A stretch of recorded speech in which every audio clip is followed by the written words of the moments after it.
Approximately every 19 minutes, a newborn is diagnosed with neonatal abstinence syndrome. That's nearly 80 babies drug addicted every day in the United States alone. The same feeling you just felt about the statistic I just shared is the same feeling I felt when I witnessed a pregnant woman at my workplace collapse due to an overdose on drugs. Scared, angry, and helpless is all I felt for that baby. Knowing the child was either not going to make it or have a very hard life ahead of them was not a settling feeling. As much as I wanted to help, I felt like I couldn't.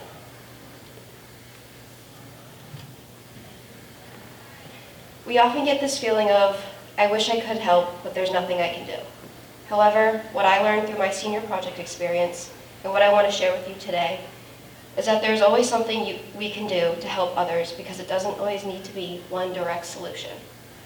For example, we can't necessarily make the mother stop taking drugs or reverse the effects that have already taken place on the baby's development, but we can try to help those mothers and children by providing random acts of kindness. The decisions the mother made are ones that she not only has to live with, but so does the baby, that is going to be part of the statistic I shared in the beginning. Seeing that made me feel for all of those helpless children that live with parents who put them through that situation and continue to do so as well.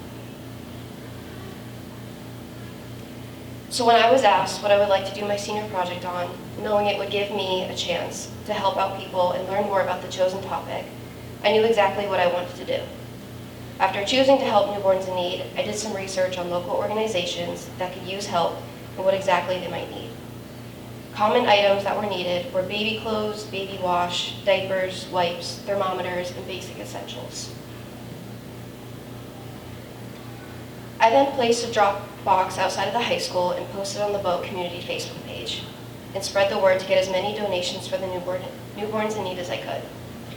I also bought fabric or used some from the donations to make blankets each week to donate to help keep those babies as warm as possible.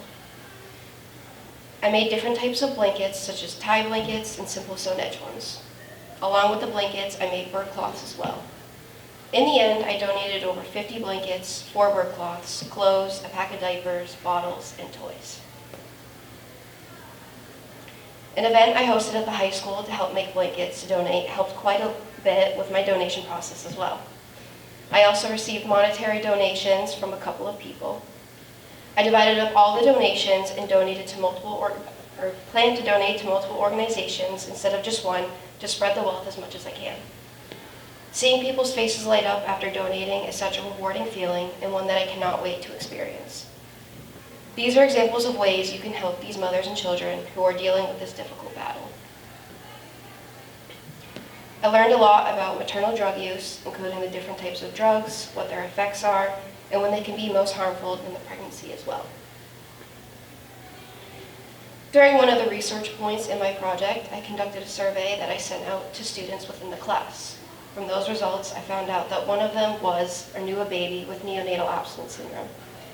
This and some of the other responses were sad because only a few students answered the poll, and yet still some of our classmates or someone they knew had either seen a pregnant woman take drugs, were born with neonatal abstinence syndrome, or didn't know that prescribed drugs can harm a fetus. This information is shocking to me and made me realize that people need to be educated on this topic more. I also learned that it's really hard for pregnant mothers to take their own prescription medication due to the effects it may cause. Therefore, I learned that maternal drug use is not only opioids and the bad drugs you think of, but sometimes it's accidental from prescription medication. Throughout this project, I felt really good about being able to make a small difference in some of those babies' lives. Babies born with neonatal abstinence syndrome are fighting a really hard and painful battle. They are dealing with the effects of withdrawals and experience low body weight, seizures, tremors, hard time eating, and bad temperature regulation. Most likely, they're going to deal with long-lasting effects due to the mother's decision. That includes developmental delay, hearing, vision, and behavioral problems. These babies also have an increased risk of becoming drug addicts in the future. Researchers have long agreed that children born to drug-addicted parents face an uphill battle not only from the long-term effects of drug exposure, but also to a compromised environment where drug abuse persists. These children are practically set up for failure due to a decision made by a parent. The decisions or actions the mother chooses while pregnant, good or bad, not only affect her, but her fetus as well. From the type of food she eats, to the amount of sleep she gets, to the stress she experiences, to the substances she chooses to put in her body, all affect the baby. Now, this doesn't just go for pregnant women, but every single human being as well, including me and you. The decisions you make affect the people around you. When you have a bad day because someone snaps at you, and then you snap at multiple people throughout your day, you affect all of those people and who they interact with as well. However, it doesn't always need to be negative. When you hold the door for someone, compliment them, and are just kind in general, they will want to pass that happy feeling along as well.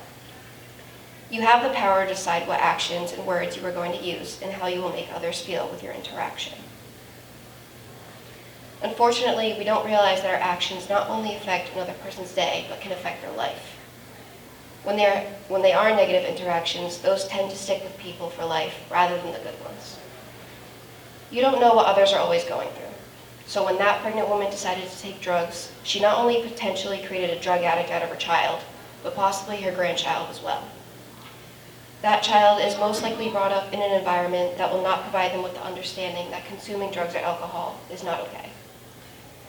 This may not only lead to addiction in their adolescence, which is already a high risk, but could lead to addiction through adulthood, where they may make the same mistakes of getting pregnant and consuming drugs or alcohol during the pregnancy. It is a vicious cycle that can repeat if we continue to let our actions negatively affect others. From this, I have learned that I have a passion for helping others, especially newborns who are helpless and cannot make decisions for themselves. It has strengthened my want to become a neonatal nurse to continue my help for them. This project has taught me that helping others can really boost your mood and feel good about yourself, even if it's something small. Along with teaching me that I have a passion for helping newborns, I learned an important message that I hope sticks with all of you too. That message is to remember your actions can affect others, not just how they feel today, or a week from now, or a month from now, but maybe their whole life. Be the person that creates a positive impact on others. Be the person who creates the positive ripple effect.